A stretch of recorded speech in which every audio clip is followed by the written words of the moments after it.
topic na lang po talaga kasi mainit din ito, no?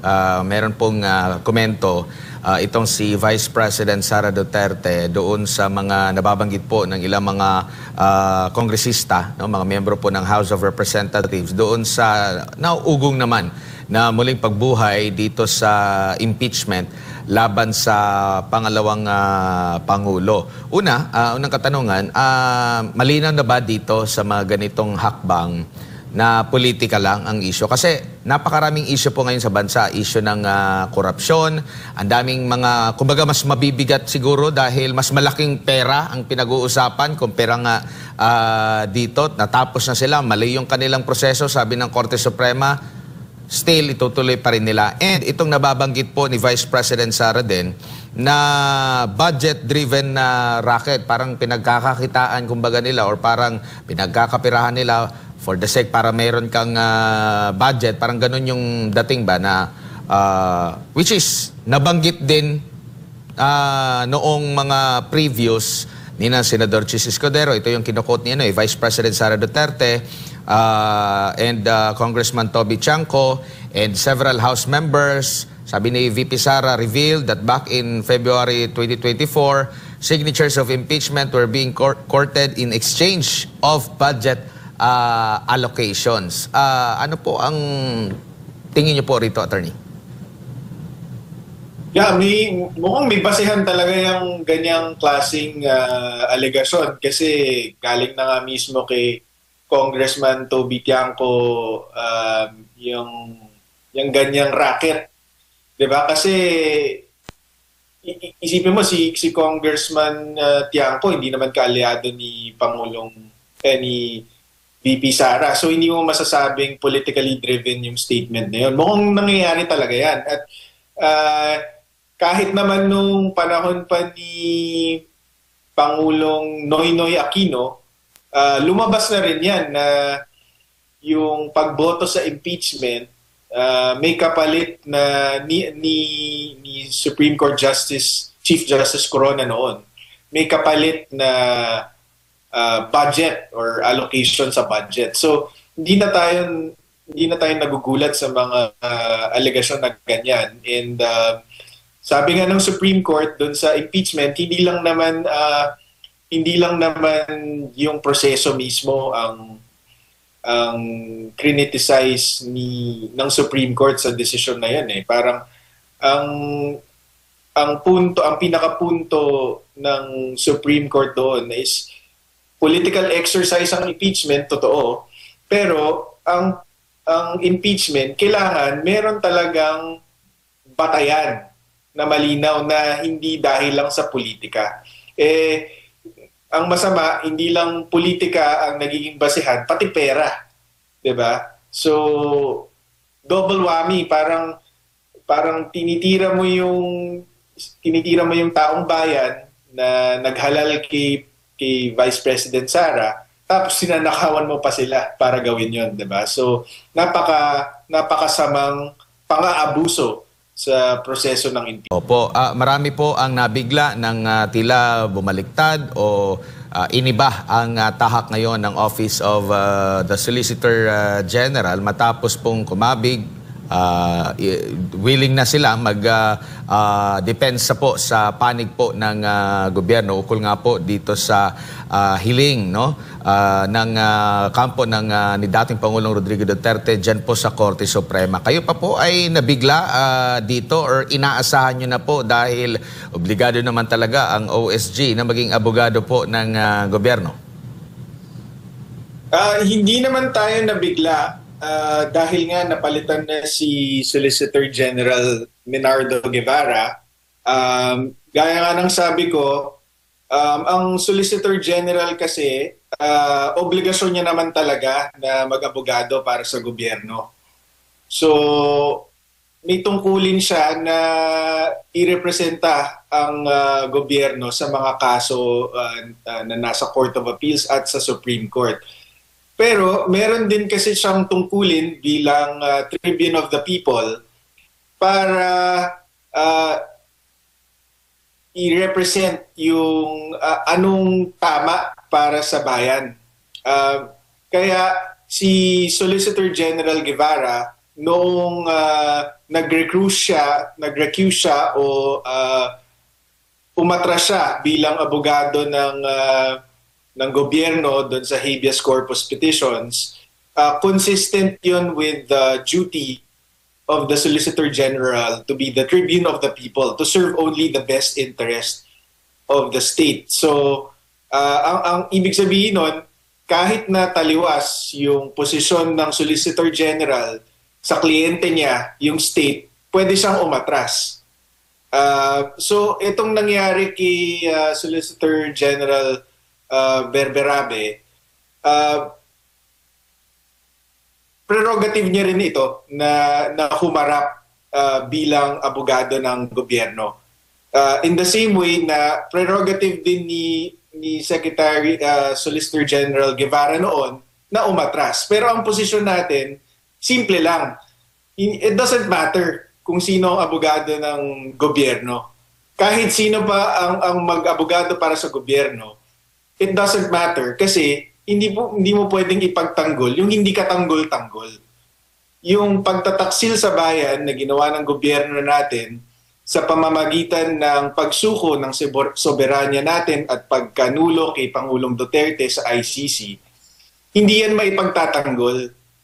Hindi yan pwedeng ikubli or hindi pwede nilang magpanggap, hindi sila pwedeng magpanggap na international cooperation yung ginawa nila. Hindi nila kayang piliin din kung kailan lang susunod sa konstitusyon. So, ang posisyon natin, tama si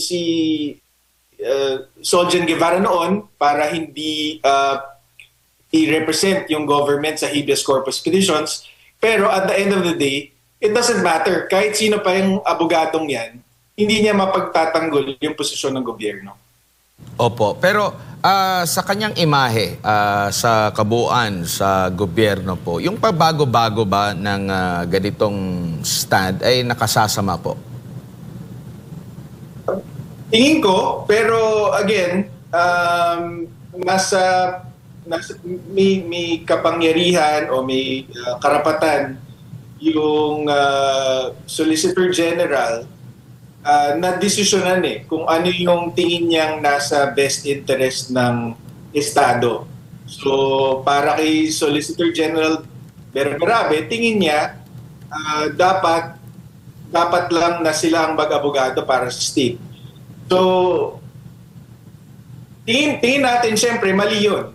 At syempre, tingin ko may hirapan nga silang idepensa itong posisyon ng gobyerno. Kasi nga, ang pinaka-importante dito, Admar, is ang original position ng gobyerno sa ICC pa lamang ay walang jurisdiction ng ICC. Ngayon, ang expectation natin, sasabihin nila, merong jurisdiction yung ICC.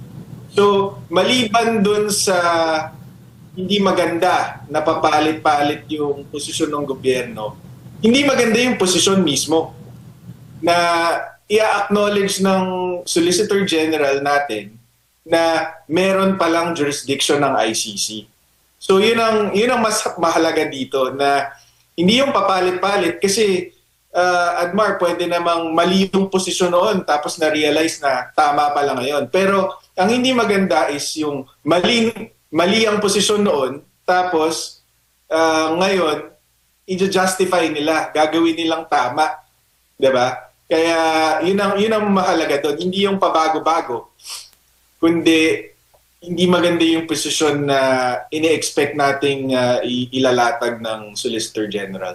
Opo, kasi kumbaga meron nang inilatag na unang punto rito, yung unang Solicitor General kung bakit kumbaga nag-hands off siya, tapos ngayon nagpaliwanag sila. Pero meron bang pagkakataon, sa pananaw nyo lang po, attorney, pwede nyo sagutin, pwede nyo hindi sagutin, may pagkakataon ba na naging puntos ito doon sa petitioner, itong ganitong mga hakbang po ng pagpapalit-palit or hindi nagtutugma doon sa mga unang pahayag, unang stand po nila?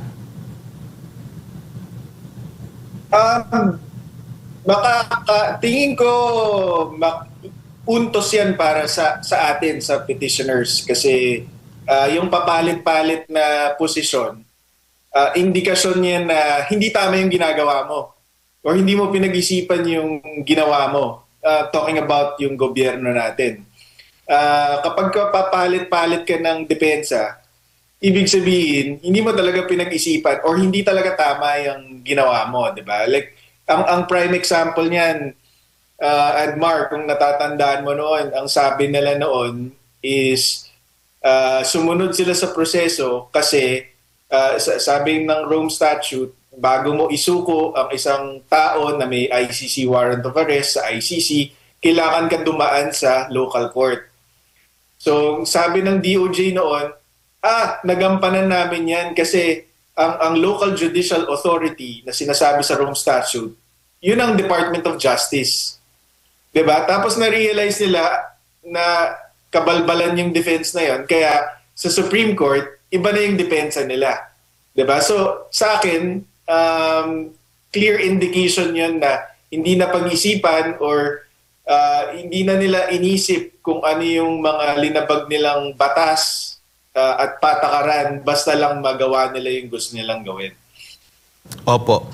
At nakikita nyo rin po ba na yung unang stand ng Office of the Solicitor General ay may go signal o approval po ng Pangulo? Considering ang OSG ay under ng Executive, no? Under ng DOJ, under ng Executive, under ng Pangulo, Chief Executive. Pero nakikita nyo po ba na may go signal ang Pangulo dito sa unang stand nila? At dito sa another stand po ng OSG, may go signal din po ba ito sa nakikita nyo or dapat may go signal din ito ng Pangulo, Attorney? Not necessarily. Hindi natin, we can only speculate, no? Pwede lang tayo manghula kung anong nangyari dito. Pero syempre, hindi mo na may iwasan na isipin na kaya naging Solicitor General si Solgen Berabe is because may inaasahan na babalik-tarin niya yung posisyon ni Solgen Guevara. Pero speculation lang po yun, syempre. Hindi tayo nakakatiyak na may ganong usapan o may ganong go signal o ano man.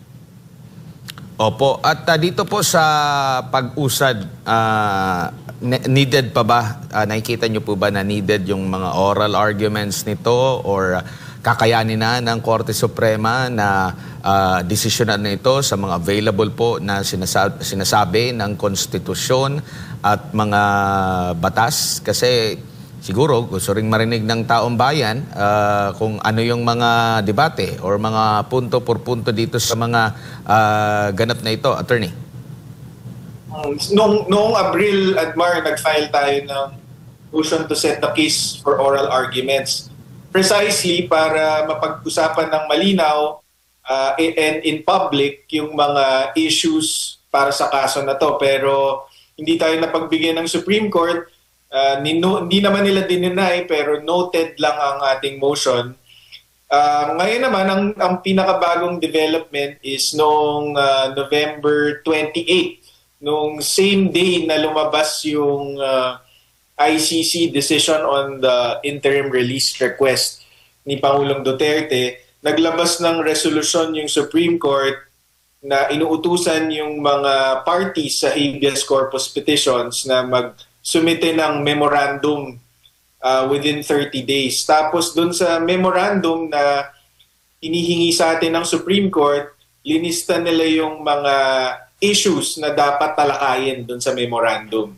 So, ang inaasahan natin, pagka-submit natin ng memorandum na yun, magde-decide na yung Supreme Court. Mukhang hindi na sila maglalabas ng, or hindi na sila mag-oral arguments para dito. Mukhang yun na yun. Yung memorandum kung saan pinapadiscuss sa parties yung mga issues na in-identify ng Supreme Court, mukhang yun na yun. Attorney, good morning. Si Almar po ito. Sir, gaano po ba kabigat yung kaso ng ating dating Pangulo kung ikukumpara kasi natin sa ibang bansa like dito sa Brazil, isang raid lang, maraming patay. Pero dito po sa Pilipinas, may mga nag-claim na napaslang daw yung anak nila during tukhang. Pero may mga video na naunang video na na-interview na napaslang pala yung anak nila dahil sa frat. Ano po yung masasabi po ninyo dito, attorney? Kaya din napaka-importante ito, Almar, itong petition for habeas corpus, yung mga kritiko ng mga Duterte kasi iniisip nila na kaya natin final ito para makaiwas sa accountability si Pangulong Duterte. Hindi yun ang pakay ng petition for habeas corpus eh. Ang pakay ng petition for habeas corpus is para paniguraduhin na dumaan sa tamang proseso. So, hindi ito pag-iwas sa accountability ni dating Pangulong Duterte. In fact, willing naman siyang harapin kung ano mang kaso ang i-file sa kanya, pero i-file nila dito sa Pilipinas. Kasi tayo ang may jurisdiction sa kung ano man ang nangyari dito sa Pilipinas. So, yun lang ang gusto natin mangyari. Dumaan sila sa due process, kung kailangan, kung meron silang iniisip na kaso laban kay Pangulong Duterte, kay Senator Bato, or kanino man, dito nila i-file. Kasi dito nangyari, wag nating isuko yung soberanya natin sa mga dayuhan. So, tungkol dun sa tanong mo, yung mga ganyang issues, mas maganda at yung mga ganyang inconsistency sa mga posisyon ng mga tumutugis sa pamilya Duterte, mas lalabas yan dito sa Pilipinas eh.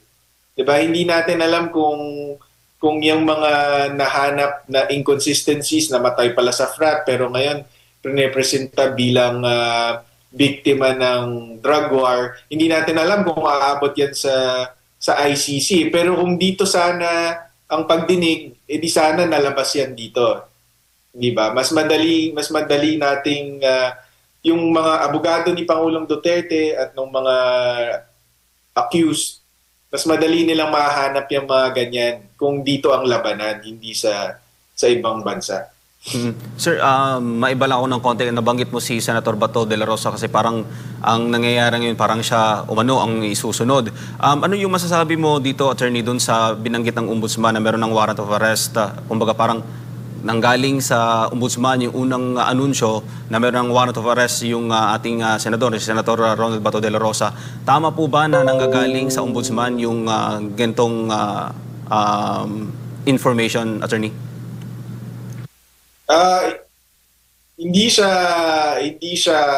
Tingin ko hindi siya appropriate or hindi siya, ano ba tawag dito? Parang nakapagtataka na galing sa ombudsman yung impormasyon since it's supposed to be independent siya of the executive. Pero nandyan na yan, Almar. Ang sa akin, ang teorya ko kasi is talagang sinadyang linabas yung impormasyon na yan para si Senator Bato makapagtago at para ma-exercise niya yung remedies niya. Bakit? Kasi ang tingin ko dito, yung gobyerno natin, wala na silang political capital para ulitin ito kay Senator Bato eh. 'Di ba? Ginawa nila kay Pangulong Duterte, sinuko nila sa ICC. Anong nangyari? Nawala nila yung control ng Senado. Tapos napilitan si Pangulong Marcos na maglabas ng campaign against itong flood control project anomalies, pero nag-backfire. Puro mga kaalyado lang din nila ang lumabas na salarin. 'Di ba? Tapos bumagsak yung trust rating ni Presidente sa pinakamababang level, 20%. So, ang tingin ko dito, hindi nila afford na ulitin to kay Senator Bato. So, imbis na ulitin nila yung ginawa nila kay Pangulong Duterte, linik nila itong impormasyon na to para hindi sila mapuwersang arestuhin tapos patapon si Senator Bato. Yun ang tingin kong nangyari dito. Isa na lang siguro, attorney, on my part, bago ko ibalik kay Partner Admar, sa point of view ng isang abogado, ano yung, kumbaga, parang nararamdaman mo ngayon na parang kasi sabi ng ating mga kababayan, halos lahat na parang hindi pala tayo ligtas sa kasalukuyang administrasyon kasi madali lang palang, kumbaga, makidnap. Yung sinasabi nilang term na makidnap yung isang dating presidente, how much more tayo na mga ordinaryong mga Pilipino, sir? So, nasa peligro tayo ngayong mga panahon na to dahil nga sa mga nangyayari. Pero kaya nandyan yung Supreme Court. Kaya nandyan yung Korte Suprema para protektahan yung mga Pilipino sa pang-aabuso ng gobyerno. Kaya umaasa tayo na sa lalong madaling panahon, magdesisyon na yung Supreme Court para mapauwi na si Pangulong Duterte tapos mapanagot na yung kailangan managot. Opo, attorney, si Admar po ito ulit, no. 2 beses na na-deny ang interim release ni former President Rodrigo Duterte dyan po sa ICC, no. At meron pang pinaka-latest ngayon, nag-submit na mula sa independent na nag-check sa kalusugan ng Pangulo bago sila maghiling ulit, no. If ever po makakuha ng paborableng desisyon itong kampo po ni former President Rodrigo Duterte dito po sa Korte Suprema, considering umusad na po itong proseso dito, nakikita nyo po ba na may tsansa na mapagbigyan yung interim release mula sa ICC? So ang naka tala ngayon sa pre-trial chamber ng ICC is itong request for indefinite adjournment dahil nga sa kalagayan ng kalusugan ni Pangulong Duterte. Kapag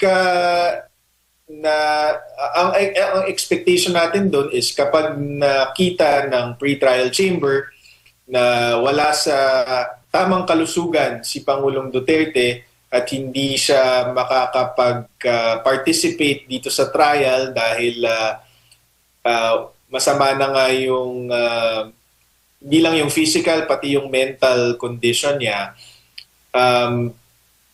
papakawalan siya. Yun ang request ng kampo ni Pangulong Duterte. Ngayon, kung mapayagan siya ng ICC na pakawalan siya ng ICC, yung Supreme Court naman natin, kahit na kung wala pa siyang ruling by then, kailangan niya pa rin mag-desisyon kung legal or illegal yung nangyari kay Pangulong Duterte. Kasi pag hindi siya mag-rule, yun nga, pwedeng ulit-ulitin to laban naman sa ibang mga akusado dito sa ICC trial na ito. Po, pinakauling topic na lang, sir. Any comment po doon sa naging pahayag po ng Korte Suprema? Daw nagkaisa sila doon sa pagsasabi na mali yung paglilipat ng pondo. Now ngayon, meron tayong mga nababasa mula sa mga critics din dito na bakit doon sa 2026 budget pinapopondohan yung 60 billion. Di ba ito ay doon sa budget natin for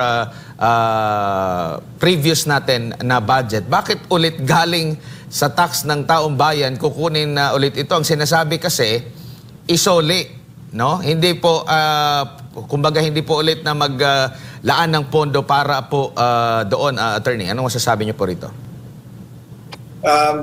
Nakikita ko nga yung diskusyon tungkol dyan, no? Ang gusto ko tignan, Admar, is kaya may mga tanong na ganyan.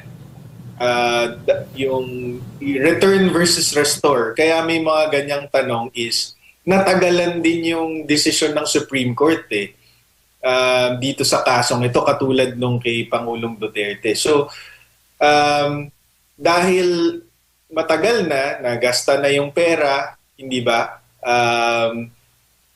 Kaya dapat siguro yung Supreme Court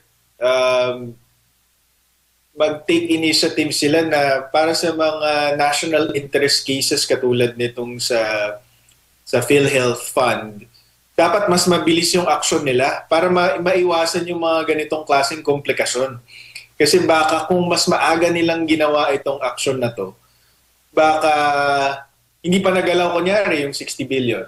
Oo. Pero ito, Admar, hindi ko pa inaral to, pero yun ang pinaka naging reaction ko nung lumabas yung desisyon. Tama nga naman na mali yung ginawa ng gobyerno, linipat yung 60 billion ng PhilHealth sa National Treasury. So tama yung desisyon, pero sana mas mabilis.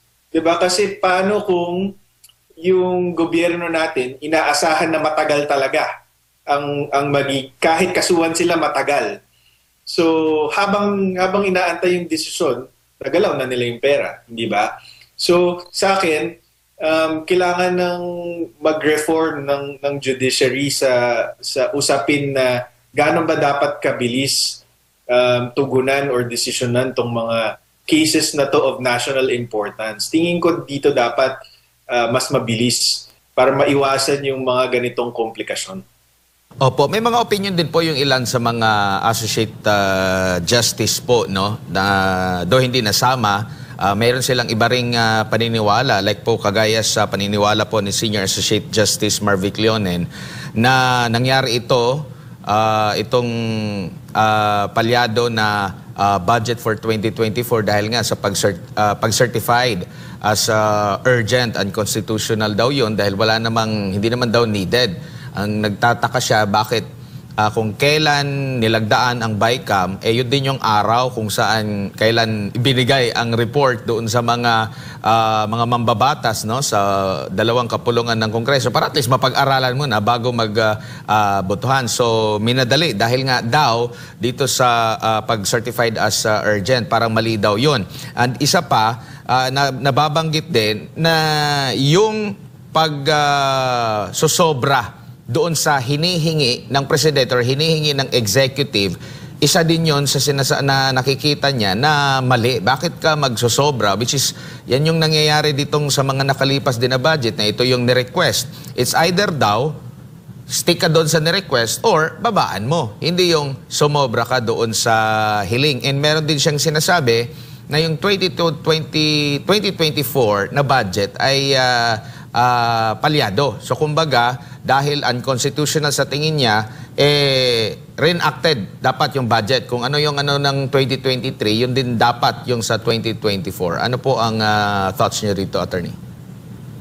Alam niyo, siyempre may basihan si Justice Leonen para sabihin lahat ng yan.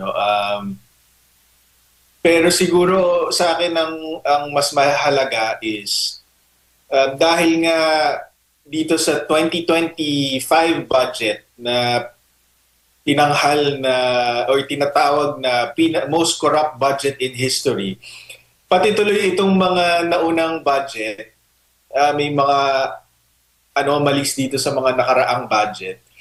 Parang nag-add up siya na mukhang hindi ito innocent mistake, 'di ba? Kasi meron ka ng 2025 budget na most corrupt. Tapos meron kang mga ganitong pagsa-certify ng urgent na hindi naman urgent, pagka-approve ng BICAM report on the same day na dinistribute na inamin na mismo ng ibang senador at saka kongresista na wala silang oras basahin. So ito, pagka kinumbine mo to, parang nakikita mo na hindi inosente itong mga pagkakamaling ito Mukhang talagang sinadya ito para manipulahin yung budget. Yun ang mahalaga dito. Kaya may basihan si Justice Leonen para sabihin yung mga yon. Pero buti sana kung innocenteng mistake or wala namang masamang nangyari dahil doon sa ginawa sa mga pagkakamaling yon. Pero dahil nakita na natin na itong 2025 budget pinasukan ng kung ano-anong insertions at nanakawan ng taong bayan, hindi mo tuloy lubos maisip na baka nangyari rin ito noong 2023 and 2024. Diba? Opo. Attorney, bago ka lang namin pakawalan, pinakahuling